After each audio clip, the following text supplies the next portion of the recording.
Hello everyone, we're going to do the look over at the new fighter of the new edition of 2024, and I really didn't want to do this because I am fearing that the fighter is going to get a lot of extras, and although the fighter might be a little bit of a more boring class to play, I think that it's not entirely true.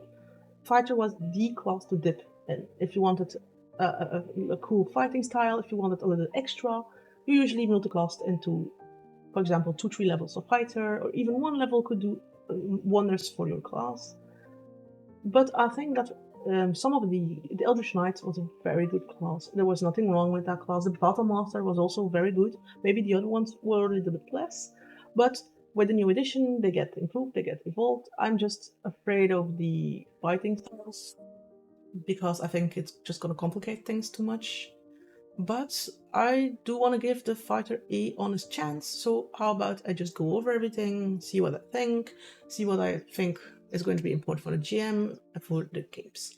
Alright, so the fighting styles have remained the same and it's still level 1, that's great, which means dipping is still a very good thing, and I think with the weapon mastery that I expect to see, dipping will be very, very good to do, which means, yeah.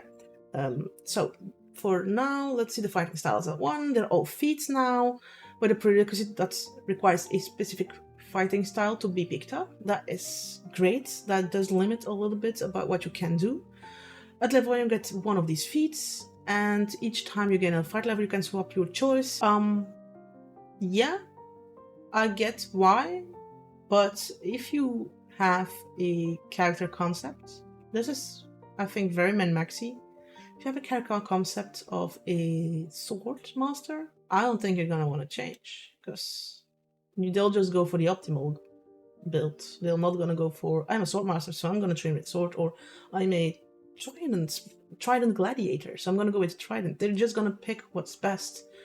So I don't think they should swap this every level. I do get that the fighter could get a little bit boring on the long run. For the fighter player, this is good. Why not?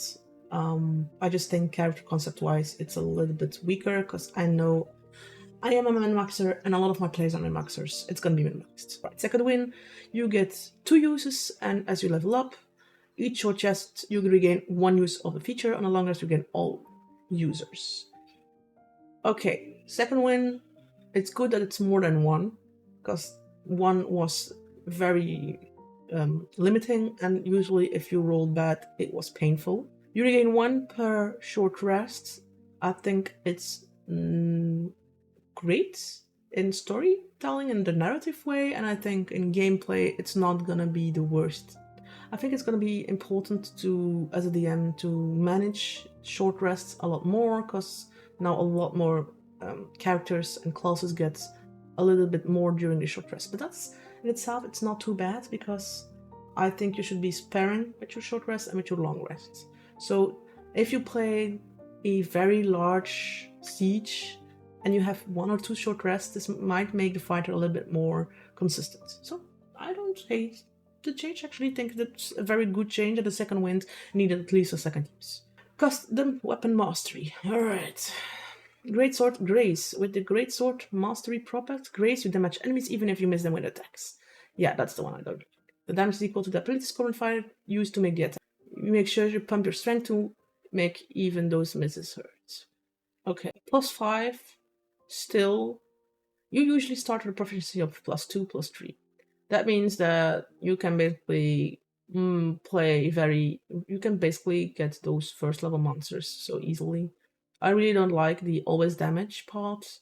I think you should not be able to do this. I get it that it's painful when you fail, but everyone else has to fail and does not get the damage, so... Alright. Flail, Sap gives you disadvantage on next attack rolls. I don't like this one either. Combined with High C, this makes you an annoying thorn in your enemy's sides, makes them an annoying thorn in GM sides. If creatures get this in itself, if the creatures and monsters get this too, these kind of properties, I wouldn't mind this much, because I can do the same thing. But disadvantage on the next attack roll it's very painful. I'm sorry, this is painful.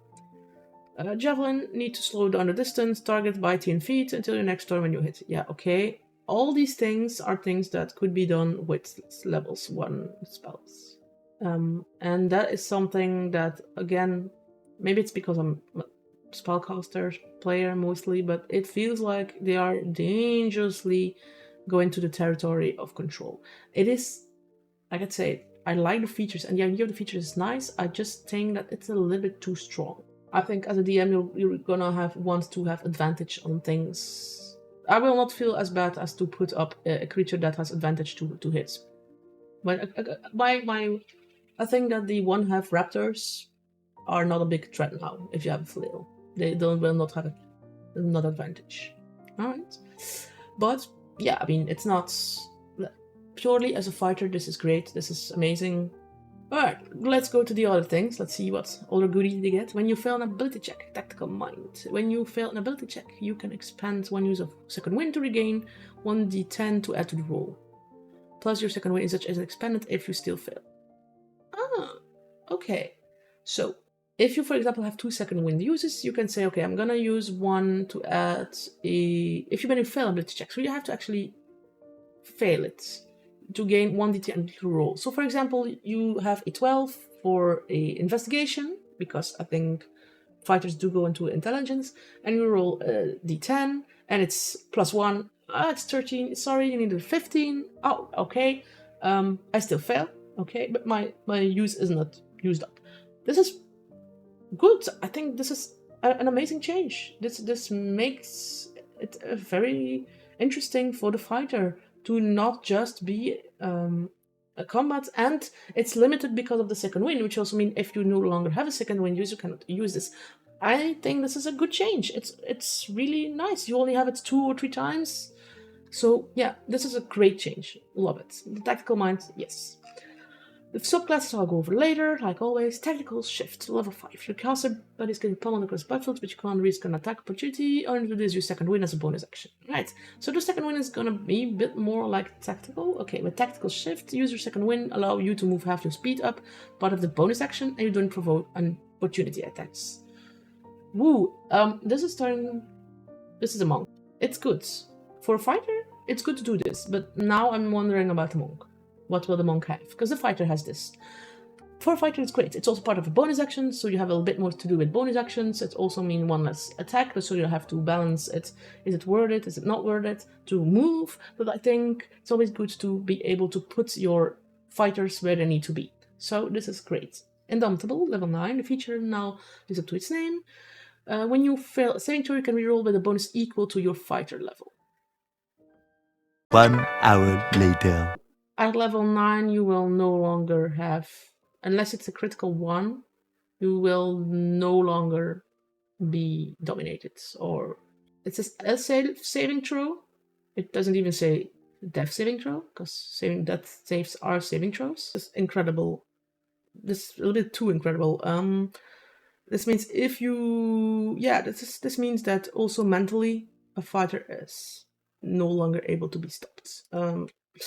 I'm a little bit shocked by it. Yeah, that's... Oof. I don't see how you can stop a fighter anymore. Because when you fail, you can reroll with a bonus. It does not say how many times you can reroll this. If that wouldn't help a leech dominates match, maybe you shouldn't take a 6 in wisdom. Yeah, I know. That's why you have to be careful with what you pick. This Indomitable is, I think that's a little bit, that's over the top. You should not be able to, it should be half your fighter level. And even then, half your level is strong, but it's not your fighter level. Yeah, I'm sweating from it.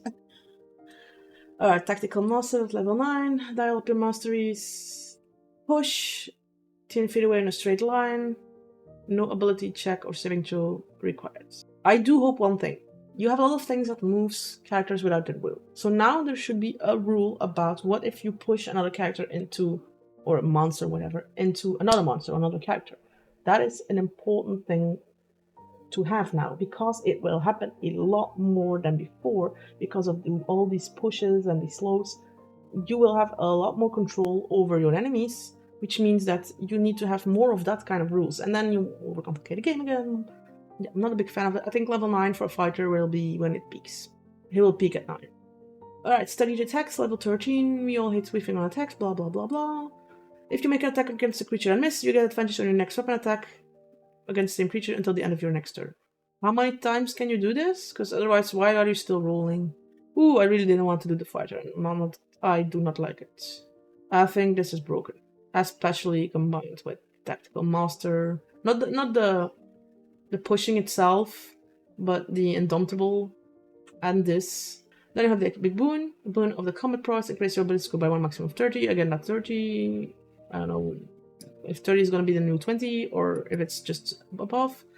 Whenever you miss an attack roll, you can hit a stat once. Use ability continues against the start of next turn. Just the epic boon is once. The other one is not. I mean, the boon I don't mind. It's level 19. You should be strong at level 19. But level 13? Why are you... You don't need your party anymore. Maybe this edition is more based on smaller parties that can fill in more roles.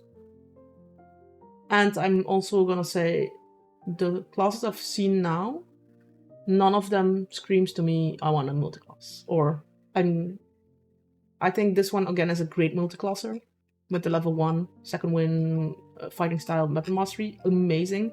I would even dare to go up to level 2 for the second wins to be able to add to your role. Alright, let's go over the Battle Mage, Champion, Eldritch Knight, Psy Warrior. So, the 3 classics with the Psy. The Psy Warrior, very fast, doesn't change much. Okay, fine. Battle Master, Superiority Dice, and maneuvers are the same.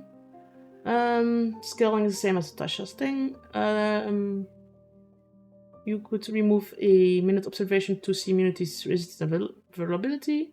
So there's now no longer the 1 minute. Alright. Also, level 15 plus now allows you to use 3d8 instead of spending regular for a maneuver once a turn. Yeah, because maneuvers are still in it. Observation is great that it's gone. Didn't need to be there. It's great. The level 15 Relentless is just proving that the Battlemaster... Yeah, the Battlemaster is great. And I like the changes. Champion is all about critical hits, and it's gonna be easy to have those, apparently. Remarkable Athlete has been brought up to level 3. Now you gain advantage initiative rolls and strength athletics. You get access to the new feature called level 10 Heroic Warrior, which gives you heroic inspiration when you start your turn without it. Okay. I know that the heroic inspiration is something like a DM inspiration, but differently. I don't know the rules yet for how to do these, but usually my party starts with 1 DM inspiration at the start of every session. They can interchange it and they can gain more of those. Yeah, the heroic goes by doing things, and I know the heroic inspiration also works on that. I really hope those are not a set amount of rules, because I do think that you should be sparing with them, but they should be earned. It shouldn't be done just because you have 2 critical hits. Now you get an inspiration. Like, no, then you're going to gaming more than actually RPing. And I like playing RP heavy campaigns. All my campaigns are RP heavy with a little bit of combat sprinkled in. Alright, the champion, I don't see a lot of difference. The heroic inspiration is... yeah, okay. So it means 1 extra reroll. You already have 1,000 rerolls, so yeah. Eldritch Knight, that's a good one. It's the same. Smells changes to War Magic and Improved War Magic. It's an attack once and bonus action. Because a cantrip, you can simply replace an attack with a cantrip. Yeah, sure. Yeah, okay, so that's actually something I wanted to see. When you get 2 extra attack at level 11. So, when you get 2 extra attacks at level 11, you can use your cantrips. Improved War Magic strength allows you to go 2 attacks instead of to cast a level 1 or level 2 spells. Okay. Eldritch Knight has become the spell sword, and that's exactly what I wanted. The Eldritch Knight was more of a defense now, but it needed to be a little bit more of the I hit with a sword. Because this would be great to do, for example, a booming blade or a green flame blade, then attack. This is an evolution of the old Eldritch Knight that I appreciate very much. This is more of a spell sword. This is what it should have been from the start. So that's great. Alright, I'm still not looking forward to the fighter on my table. As a player, it's going to be hard also to keep track of every bonus you can add, and I know as a player people forget, and when they forget, it's a whole thing about, yeah, but can I still, oh yeah, I forgot about those damage, or oh no, I couldn't do this, or I didn't have advantage, or I did have advantage. It's going to be a lot more complicated. And it's going to be a lot more complicated for the DM. And I think the fighter got boosted to oblivion. He needed to be more fun to play, but I don't think that he needed to be boosted this way. The Indomitable is, wow, okay. I understand the idea to make him strong mentally, but I feel like maybe they should have done it, not give him the entire bonus of your fighter level. Again, with the monsters I know now. The weapon mastery in itself, I'm not against. I think it's a great idea. I just think that it's going to complicate your game incredibly. It will remain to be seen. I think there are a few very good changes. The tactical mind is great. The tactical shift is on itself good. The steady attack is completely broken. But I think that was the fighter. Yeah. I'm less than enthused about this one. I think, but from all the classes I've seen now, the fighter is by far the one that's the strongest. He got a lot better, and he really didn't need to be a lot better. The fighter was already good. It was just not as good as the rest. And adding the weapon mastery made him better. But adding all the extra, so much better. I think he's better than a barbarian, to be honest. The only thing that the barbarian excels more is HP. He excels more at avoiding damage and avoiding hitting something.